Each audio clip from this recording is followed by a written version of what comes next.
Broadcasting from the News Radio 102.9 KARN Radio Center and Studio 1B, it is Gwatney Unplugged with Scott Romine.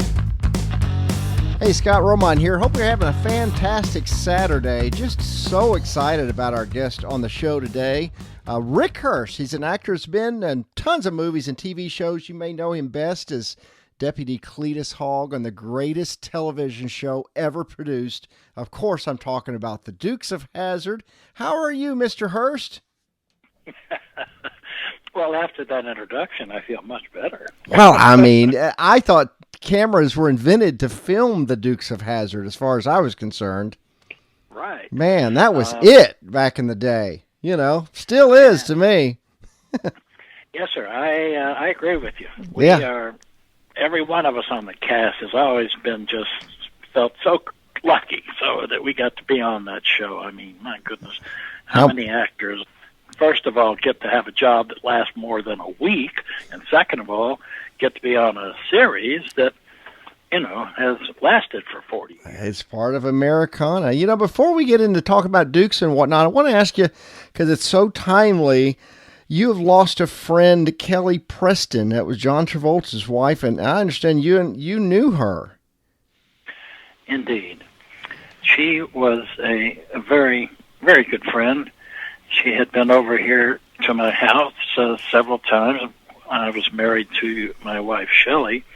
We got to know her through another actress, a lady named Mary McDonough, who was on Walton's Mountain. We were friends with Mary, and Kelly was just such a bright light, and such a gentle soul. I mean, everything about her was beautiful, inside and out. She had such a wonderful view of life, and she lived her life to the fullest, and we got to share some amazing things, actually, during that time. Mary and us and Kelly and several other people were pretty interested in metaphysics and paranormal things, along with just our basic religions and so forth. But sure. We got to share some very spiritual stuff, which was a blessing. It was a really special time. Well, she will be missed. I am sure. The internet has been lit up with her name all week. She was loved the world over, definitely. Indeed, and she really set the bar high with overcoming all the things that she did in her own life to remain the pure and genuine. Very genuine lady. What you saw is what you got. You know, really? There was no phony baloney there. She was just 100% down to earth and a real human being. That's always great to hear. I gotta wonder, how did you first get interested in acting? Were you in like school plays or something back in those days? Yes, and it's funny you ask, because actually the very first thing I ever did, I guess, was when I was about 5 or 6 years old. Acting kind of tapped me on the shoulder, literally. I was at the library, the Houston Library. I was raised in Houston, Texas, and one summer I was at the library with my mom, and I was looking in one section, and she was looking in another, and I get a tap on the shoulder, and this man says, "Hi, I'm so-and-so, and we want to make a commercial about the Houston Public Library, and we'd like you to be in it." I go running to my mom and I say, "Hey, Mom," and I'm all excited, and she says, "Okay, what did you do now?" And I said, "Actually, this man," and I filled her in, and we did a commercial for the Houston Public Library, and my pay was a chocolate soda. What a deal! Do you remember? Well, he was a neighbor of mine. He was the brother of a very good friend of mine, and Andy Warhol he was Andy Warhol's producer, and later in life, this man Freddie Hughes was Andy Warhol's producer and confidant, and produced all his movies and stuff. So Freddie Hughes decided he wanted to do a play in Boyd Copeland's garage. And so at about 10, my first stage appearance was in a garage in Houston, Texas. Oh, my gosh. Snow White and the Seven Dwarves. And I don't remember which dwarf I was, but it was probably, it might have been Grumpy. I'm not sure. Either that or... You were one of the Seven Dwarves. Do the Seven Dwarves only have to stay 3 feet apart? I'm just asking. Oh, well. Very good. Oh, well. God. You never know. That's very clever. Plays in church, and then what happened was I wound up doing a lot through the Boy Scouts. In the Boy Scouts, they have an organization. It's kind of like an honor society called the Order of the Arrow, and it's all American Indian themed, and all of their ceremonies are scripted. So I did a lot of ceremonies through the Boy Scouts, and that led to me doing a play, or actually taking a theater class in high school because I had a crush on this girl, Cindy Pickett. All right. Yeah, that's how that goes. She was actually the daughter of the instructor, Cecil Pickett, who had many famous people come through Bel Air High School: Randy Quaid, Dennis Quaid, Tommy Tune.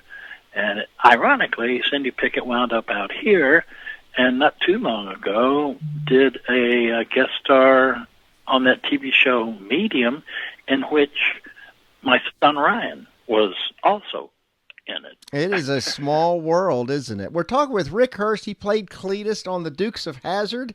And, I know that I've seen some people post like YouTube clips of you in commercials in the 70s. Do you remember doing any big commercials back then? I'll tell you, Scott, they were, at that time in Hollywood, they were the mainstay for actors. You know, they were what you made your living on while you waited to get jobs on TV shows and films. Well, I'll toot my own horn here a little bit. There was a 2-year period there where I did 146 national commercials in 2 years. So that breaks down to about 3 national commercials a month. That's a lot. And that's a bunch. And I only found that out because my agents one day totaled it up and told me that. What kind of products? Everything you can imagine. Cars, shaving cream, cereal. I did a lot of food because my cheeks, the puffy little cheeks, real good behind food. Pillsbury Doughboy, Dodge, breads. I hope you were getting free samples. Well, no, they were very stingy with that. Except, I have to take that back. You know, they were very, very stingy with the food, but they were generous with golf clubs. I did several commercials for Spalding Top Flight golf balls, and they sent me and my wife at the time a catalog and just said, pick out whatever you want. Oh, I remember catalogs. They were fun. They were more fun than the internet, I thought. Yeah, indeed. So we got some free golf balls, and that was a great job. We got to go to their trade show down in Florida and meet a bunch of clients and stuff, and it was fun. It's kind of cool. We got about a minute here on this segment. I'm going to ask you real quick, though. It's odd that you played a police officer on Sanford and Son years before you would be Deputy Cletus Hogg. Indeed. Wasn't that something? I mean, well, from one police officer to another. Well, that's true. Mr. Romine. But I did have I played a lot of cops along the line in Love American Style and Partridge Family, and I'll tell you a story when we come back about what happened on the Sanford and Son thing. Oh, I gotta hear about that. We're gonna take a real quick break. We'll be right back with Rick Hurst from the Dukes of Hazzard here on Gwatney Unplugged. You're listening to Gwatney Unplugged on News Radio 102.9 KARN. with Scott Romine. Brought to you by Gwatney Automotive Group.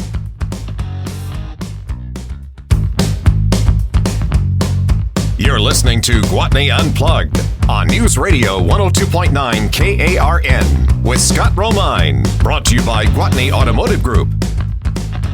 Hey, Scott Romine here. We're having a great time talking with Rick Hurst.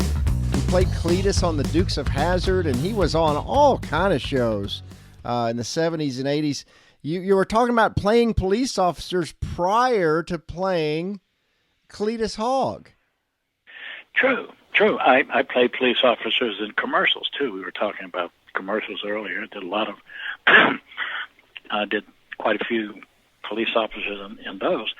But one of my first jobs was, in fact, on Sanford and Son. And I know you're having Lamont on later on your show. He actually canceled today. We had him booked, and he actually sent me a message that said, my show doesn't fit his current intellectual maturity level.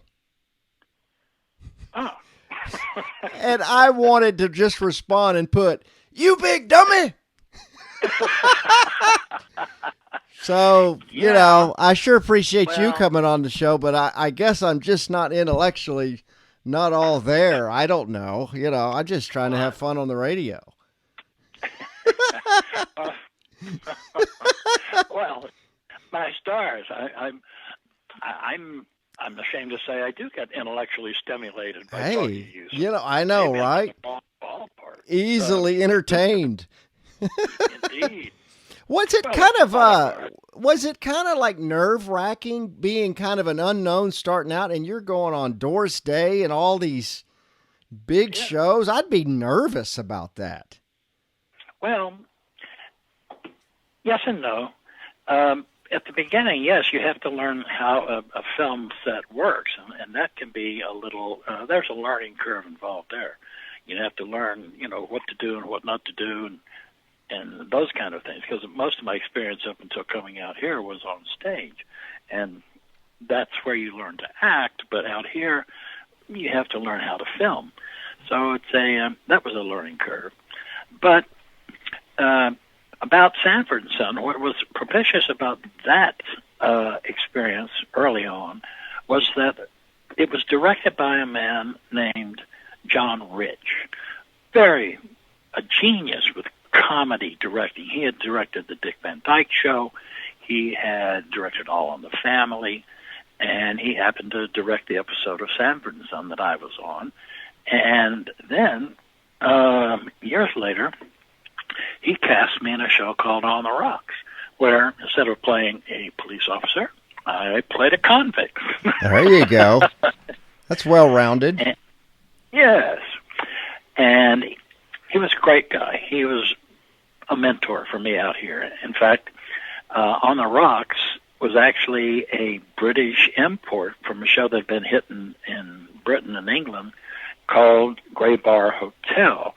And then later we did a pilot with John Rich for a show called Steubenville, which is also a British import. And we made a pilot, but it didn't get picked up. Anyway, John Rich was someone that I was very happy to come away from Sanford and Son knowing. He was quite a guy. Hey, a couple of weeks ago we had William Sanderson on from Newhart. You know, I'm Larry, and that's my brother Daryl, my other brother Daryl, and you did an episode of Newhart, I believe. You've done your homework. I try. Yes, indeed, you sure did. It was an episode where they had to go out of town and stay in a motel. The reason I don't remember exactly, but I do remember setting up an army cot. Oh, wow. In their room because they had too many people for beds. And he was a treat. Bob Newhart was just absolutely a mensch. He was down to earth and very, very kind, very humorous, very, very funny guy. Oh, what a guy! Without trying to be, he was just one of those naturally funny guys. You know, Rick, you did like a Gunsmoke, you did a Kojak. Was there any shows that you worked on where maybe you were in a show with a real well-known actor, but you just didn't get the opportunity to speak to or interact with that you've regretted? Well, that's a good question. Never been asked that before. Well, as a matter of fact, Gunsmoke was one such case. It was the first episode in a new season for Gunsmoke, and I played a bad guy who robbed a stagecoach, and the name of the episode was Kitty's Love Affair. So on the stagecoach was the lady who was playing Kitty, and also the guest star was Richard Kiley, who went on to star in such things as Man of La Mancha and many, many fine Broadway musicals. At that time, I had seen him on one of his early productions of Man of La Mancha, and although he was in the scene, winding up killing me after I assaulted Miss Kitty, Wow. I didn't get a chance to talk to him very much. It was kind of a memorable episode because they reviewed it in the LA Times, being the first episode of a new season, and they quoted one of my lines when I ripped the dress of Miss Kitty, and she slapped me, and my line was, "Ooh, I like that. Pepper in the stew." Oh, Cletus could say that, you know. Yeah, pepper in the stew. Were there any actors that, because I always like hearing stories about very famous people and they just eat in the food line with everybody else, like Indiana. I've always heard of Harrison Ford eats the food with the grips and, you know, was there some people that struck you like that you were impressed by in that way? Yeah, several of them. On Highway to Heaven, Victor French was that way, and so was the star of that show, whose name escapes me at the moment. He played on Bonanza, who starred in Highway to Heaven and Little House on the Prairie. Not Lauren Green, no. No, the younger one. Michael Landon? Yes, Michael Landon, yeah. What an actor. Wonderful guy. Yes, he was very down to earth. And so was Sarandon, Susan Sarandon. I did a film with her called Anywhere But Here. Her and Natalie Portman were in that. And they would sit right down at the table with all of us, and we'd chit-chat. She was terrific. Did she ask about me? I just wondering. She did, as a matter of fact. Is that right?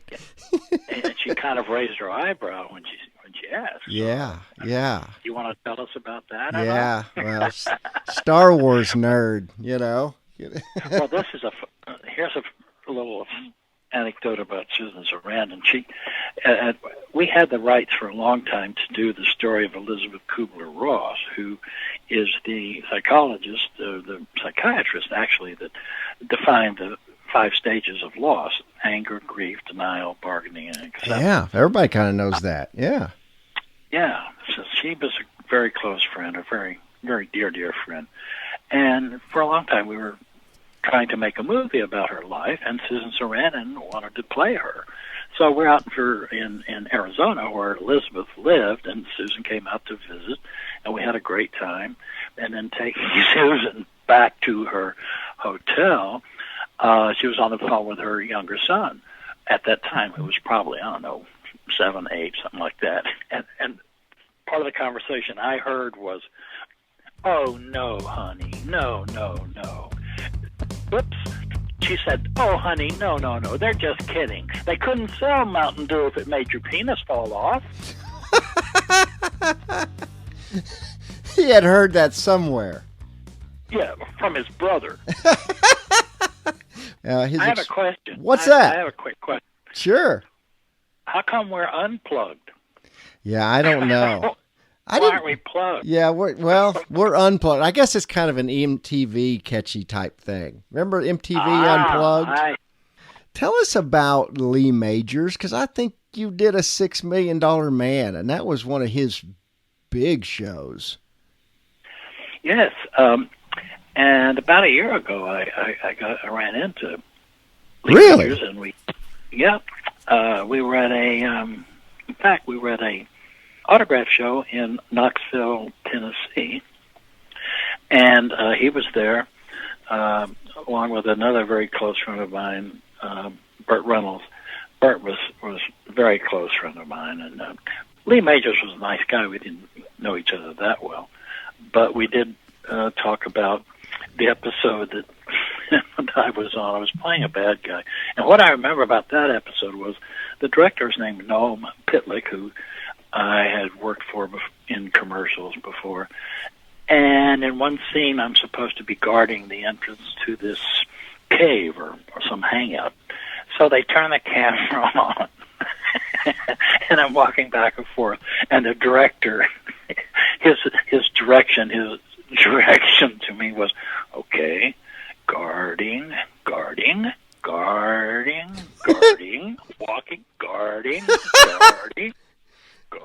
Like you needed that, you know? Yeah, that was it.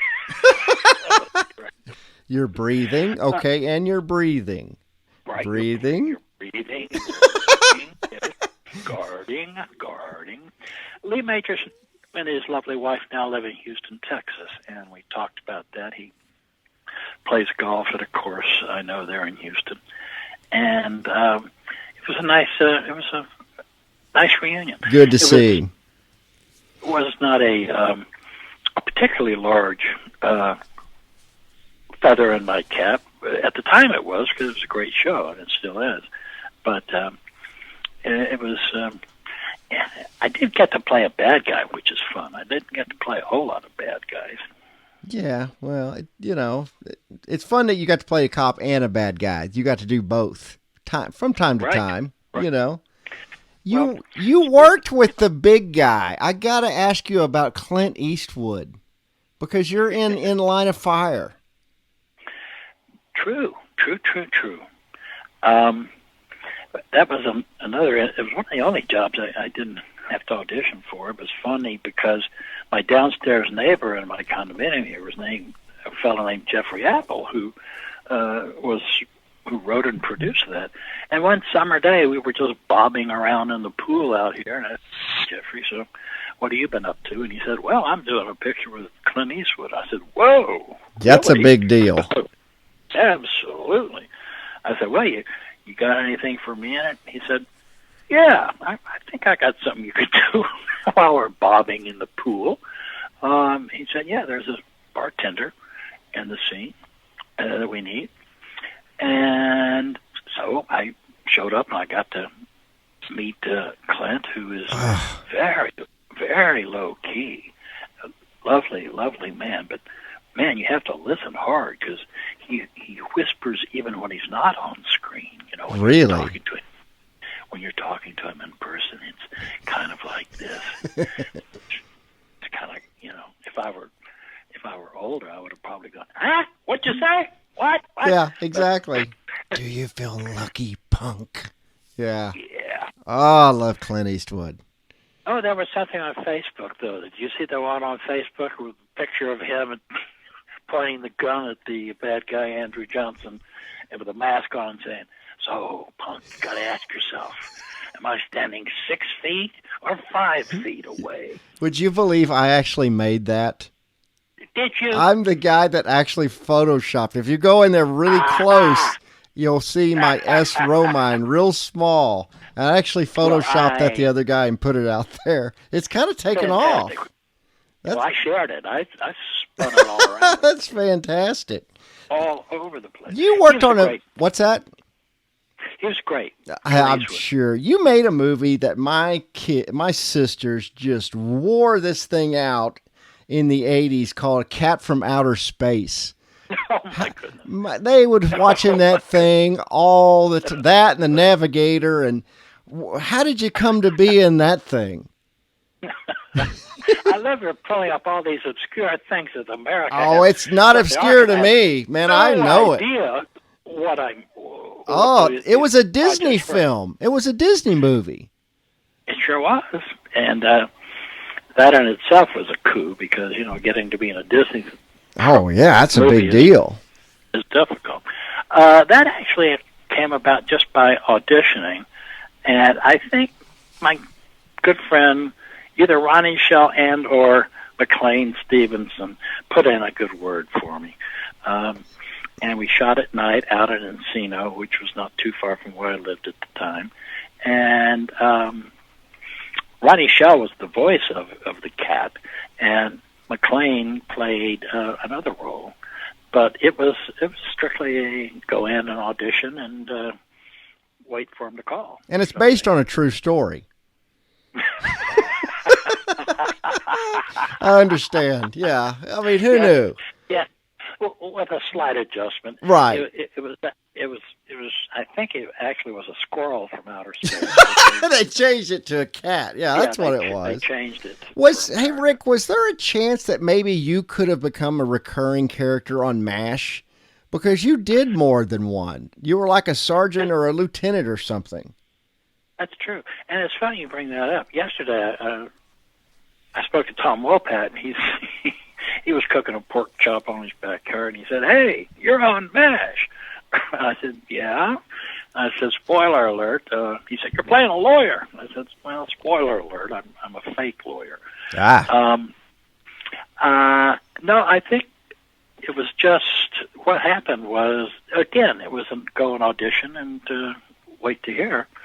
And I got the role. It was great because it was based on the Tony Curtis film, The Great Pretender, which here's a guy in the Army that I play a guy named Sergeant Schaefer, actually Captain Schaefer, who was trying to get, what's his name, off for being Klinger, get him out of the Army by bringing up all these cases. But it didn't fly because I was not really an attorney.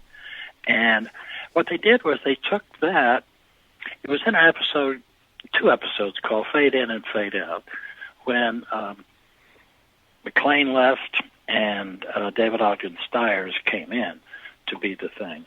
So that was the fade in and the fade out part. And then they also, very fortunately for me, added it to their hour special called Our Finest Hour. So there's a little bit of that in their retrospective. That was also a great job. Harry Morgan was such a treat. He's a guy that talked like this. Oh, yeah, that's right. He was a treat. He was on Dragnet before that, I believe. That's right. Yeah, I remember Dragnet. I love Dragnet. Joe Friday and all that good stuff. Absolutely. And you did cool. you did a Little House on the Prairie. You were on Happy Days. Yes. I loved the Little House on the Prairie. I got to play a Swedish guy, Jacob Jacobson, who talked like this, and it was because it was called the 100-mile walk because the hail ruined all our crops, so we had to go to work in the stone quarry, where we were all hammering out the stone and chopping the stone with rubber hammers and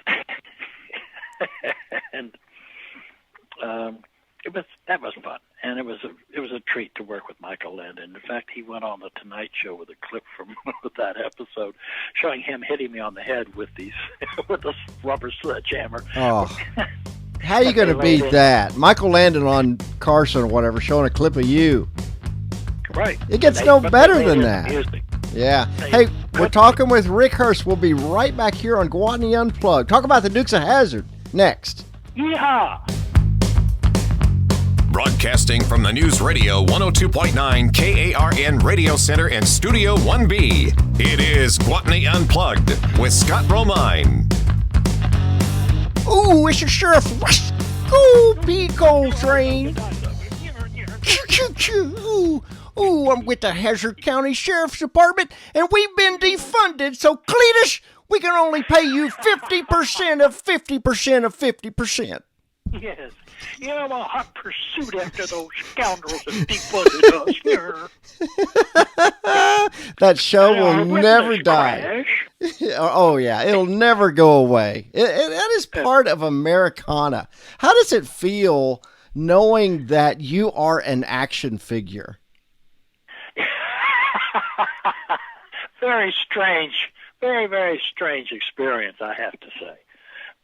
But you were. I mean, a company called Mego had the figure. Well, I think there's even a big figure of you now that came out right. a few years ago or so. That must be odd to hold like a figure of yourself. Yes, it is. It's very strange. I mean, the first time they came out, they were about 4 inches, and now they did come out with one that's like 11 inches or something. And Do you have all that I don't stuff? know. Do you have some of it? I have some of it. I have a couple of those figures. Actually, Ryan gave me one for Christmas one time. That's great. I think I have some T-shirts, and I have a yo-yo without a string, a Dukes of Hazzard yo-yo. And I think I have, a couple of cars and a lunch kit and some stuff like that. If you got anything left from the show? Yes, I have my original hat, and I used to have an original shirt. I think I may still.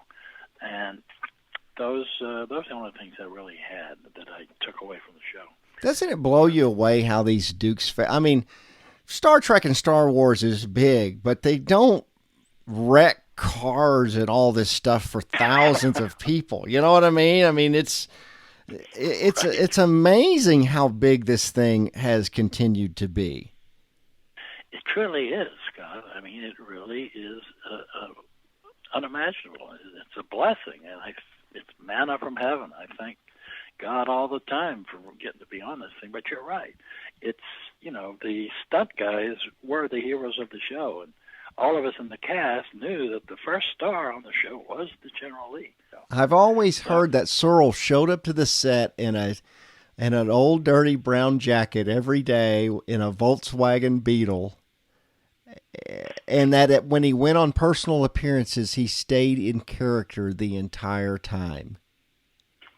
This is true. This is absolutely true. He did drive that little brown Volkswagen Beetle, and he would go into the dressing room and put on his white suit and all the padding. He wasn't really that heavy. Right.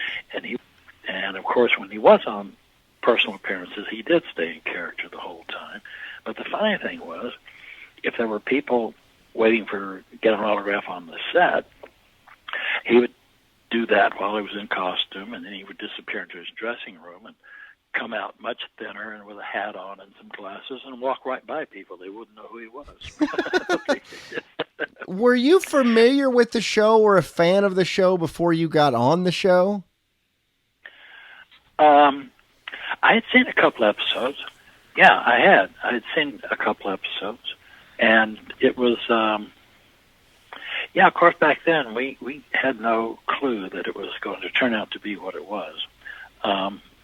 But I was thrilled and delighted when I did get on the show because I got to work with Jimmy and Sorrel and Denver.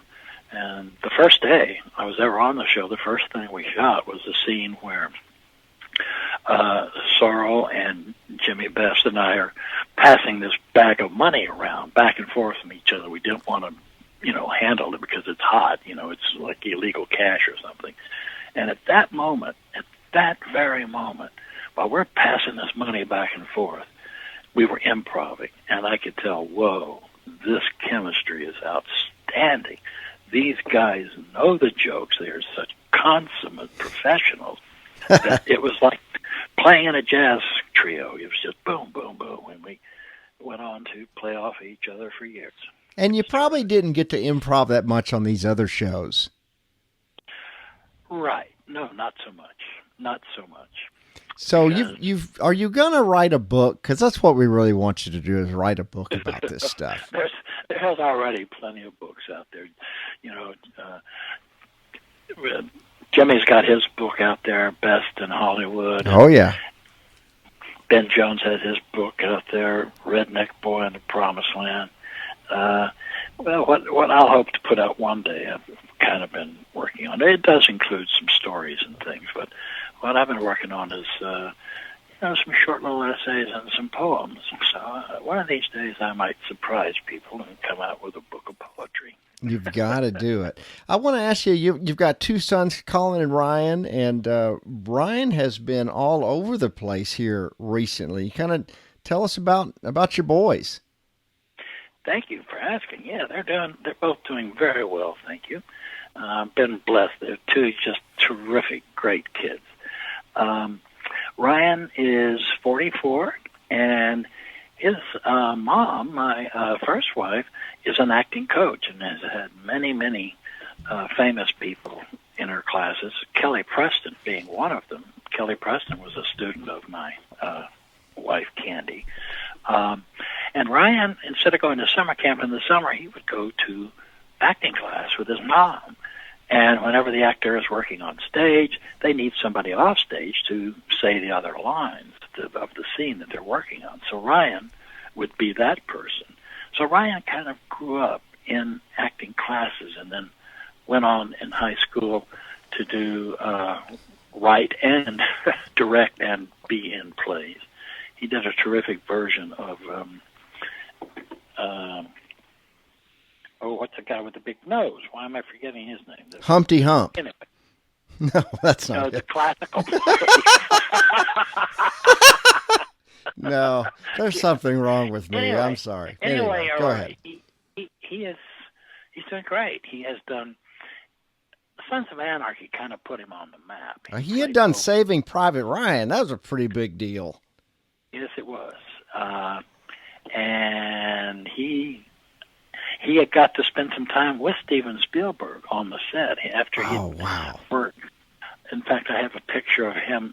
Ryan, for people out there who are listening, in Saving Private Ryan, he plays the soldier with the damaged ear that shouts to Tom Hanks where he can go find Private Ryan. That's one of the only kind of light moments in the film. But Ryan's got a picture of him with this makeup all down his ear, all this bloody mess on his ear, sitting with Steven Spielberg, and that's a great picture. That's priceless. So from there, he did other films like We Were Soldiers with Mel Gibson. He did Lady Killers with Tom Hanks. He did Rules of Engagement with Jackson, the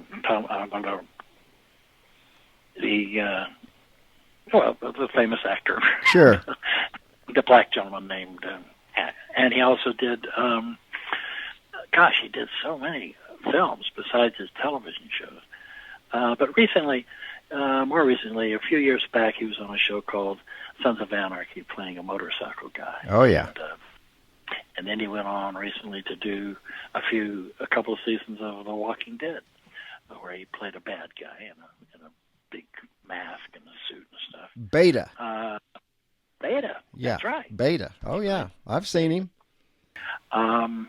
Colin has continued to go out on commercial interviews. He did a really good commercial last year for Progressive Insurance. And I spoke about all those commercials that I did years ago. Man, I never made the kind of money they paid on the one that Colin did. Colin really? 2 or 3 times the kind of money I ever made on one commercial. But Ryan is married to his lovely wife, Molly, and they're planning a family. Ryan has about 11 or 12 dogs also. Oh, meantime. Wow. He's into it. Colin and his beautiful lady, Isabel, they've been together 6 years, and they have a beautiful dog, Tyrion. So Colin is working at Starbucks as a barista and going out on commercial auditions and doing commercials. And I'm blessed. They're 2 of the best kids a person could ever hope for. Man, that's fantastic. Well, as soon as this COVID-19 stuff can get behind us, I'm hoping that we can have you out going to signing autographs at Cooter's place again and all that kind of fun stuff. Absolutely. They won't be able to keep me away